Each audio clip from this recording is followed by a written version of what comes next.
এবার হচ্ছে 20 নম্বর। 20 নম্বরে বলছে 3 সেন্টিমিটার, 4 সেন্টিমিটার ও 5 সেন্টিমিটার দৈর্ঘ্য বাহু বিশিষ্ট সমকোণী ত্রিভুজাকার ক্ষেত্র থেকে একটি সর্ববৃহৎ বর্গক্ষেত্র এমনভাবে কেটে নেওয়া হলো যার একটি শীর্ষবিন্দু ত্রিভুজটির অতিভুজের উপরে অবস্থিত হয়। বর্গক্ষেত্রটির বাহুর দৈর্ঘ্য হিসাব করি। তা আমরা যদি এখানে একটা ত্রিভুজ অঙ্কন করি, দেখো ত্রিভুজ অঙ্কনটা করছি।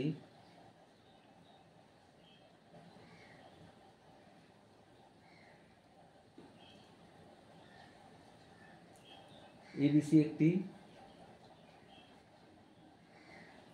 সমকোণী ত্রিভুজ, তার বাহুগুলো দিয়ে দেওয়া আছে। একটা 4 সেন্টিমিটার, 3 সেন্টিমিটার আর অতিভুজটা 5 সেন্টিমিটার। ধরো এইখানে এসির উপরে এই বিন্দুটা নিলে সর্ববৃহৎ যে বর্গক্ষেত্র তৈরি হবে,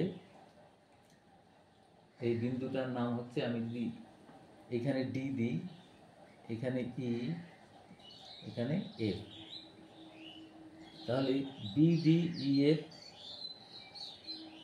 একটা বর্গক্ষেত্র তৈরি হলো। তাহলে আমি লিখতে পারি, তাহলে এবিসি ত্রিভুজের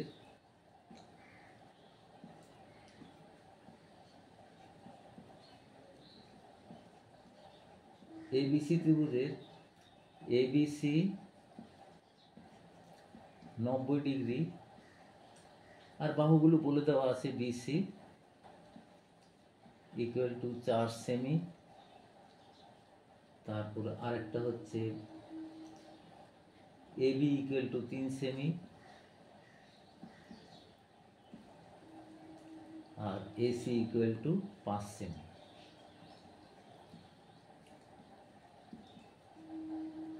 দেখো এবার ধরি এবিসি ত্রিভুজ থেকে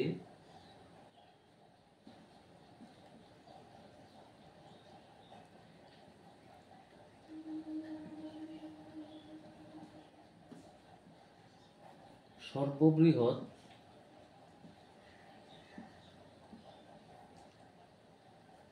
বর্গক্ষেত্র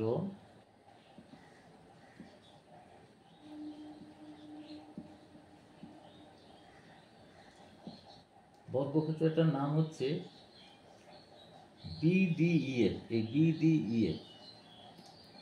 বিডিইএফ কেটে নেওয়া হলো।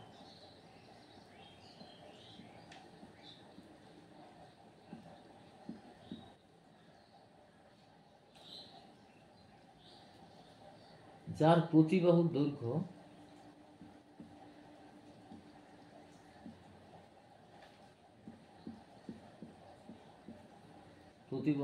হচ্ছে এ সেন্টিমিটার। তাহলে দেখো আমাদের এই যে একটা ট্র্যাপিজিয়াম তৈরি হলো, দেখো এখানে এ বি ডিই। তাহলে আমি যদি লিখি ট্র্যাপিজিয়াম বা বিসিইএফ এটাও নিতে পারি। তাহলে ট্র্যাপিজিয়াম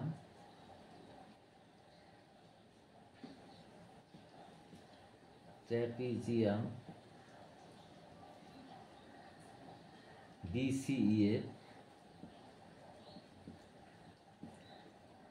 কারণ এই দুটো বাহু সমান্তরাল, এই ইএফ এবং বিসি, আর এই দুটো সমান্তরাল ট্র্যাপিজিয়াম। প্লাস আরেকটা এখানে ত্রিভুজ আছে, ত্রিভুজ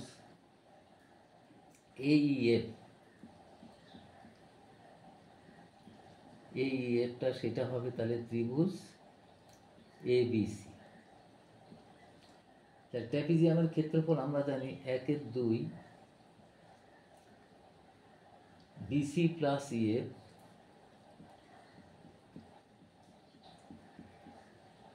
আর এই ত্রিভুজটার ক্ষেত্রফল জানি 1/2 এপি ইন্টু এএফ, সেটা ইকুয়াল টু হচ্ছে ত্রিভুজটার ক্ষেত্রফল। ত্রিভুজটার ক্ষেত্রফল কত? 1/2 বিসি ইন্টু এবি।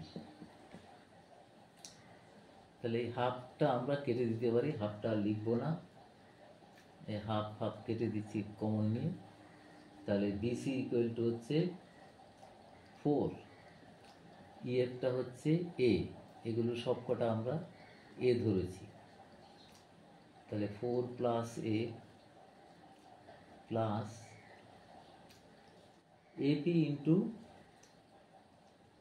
3 ইন্টু, এটা হচ্ছে টোটালটা হচ্ছে 3 মাইনাস এ, এফটা,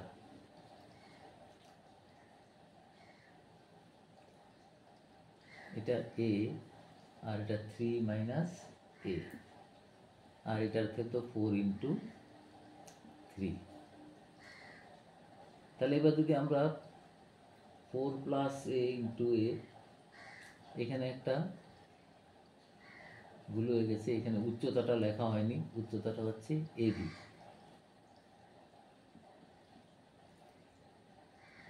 এবিটা হচ্ছে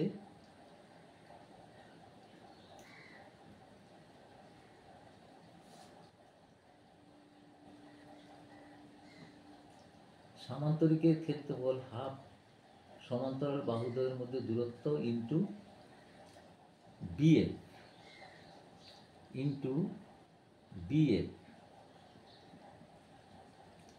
তো বিএফটার মান হচ্ছে 3, এখানে 3 দিয়ে গুণ করতে হবে। তাহলে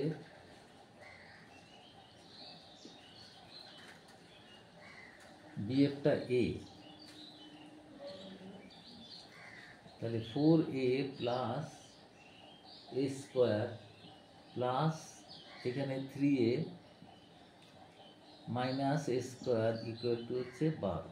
স্কোয়ার স্কোয়ার কেটে গেল, তাহলে 7a ইকুয়াল টু হচ্ছে 12, তাহলে a ইকুয়াল টু হচ্ছে 12/7, অর্থাৎ 1.5 সেন্টিমিটার। এটাই তাহলে বর্গক্ষেত্রের বাহুর দৈর্ঘ্য পাওয়া গেল।